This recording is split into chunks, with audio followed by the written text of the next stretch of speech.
আমরা তিনটা মিলে সেলফি তুলি পরে ক্লাসে সবকিছু দিলাম দেখ আমরা এক পরে তুলতাছি সইতেও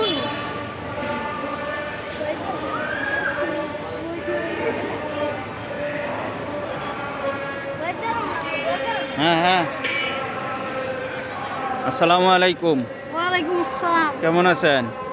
আলহামদুলিল্লাহ ভালো রাখছে আল্লাহ। কোন জায়গা থেকে আসছেন নামাজ পড়তে? আমি তো আসছি আপনার চরপাড়া দিকে। ও, নামাজ আদায় করছেন তো? হ্যাঁ অবশ্যই করছি নামাজ, জুম্মার দিন রোজার মধ্যে জুম্মা, খুব মজাই লাগছে আলহামদুলিল্লাহ। আপনার পরিবেশটা অনেক সুন্দর, নিচে উজু কম আছে, অনেক কিছু আছে। এখানে নামাজ পড়ে কি মনের ভিতর কি তৃপ্তি আসে? অবশ্যই আপনার এত ঠান্ডা বাতাস, হালকা ঝিরঝিরে বৃষ্টি, না মুষলধারে বৃষ্টি না, হালকা ঝিরঝিরে বৃষ্টি, এই যদি আপনি নামাজ পড়েন সবাই একবারে তৃপ্তি পাবে। আপনি এখানে শুধু নিজের জন্য দোয়া করছেন না দেশবাসী সারা বিশ্বের মুসলমানের জন্য দোয়া করছেন? আমরা পুরো দেশবাসী মুসলমান ফিলিস্তিনের জন্য আজকে মিছিল টিছিল করবো, সবার জন্য দোয়া করতেছি।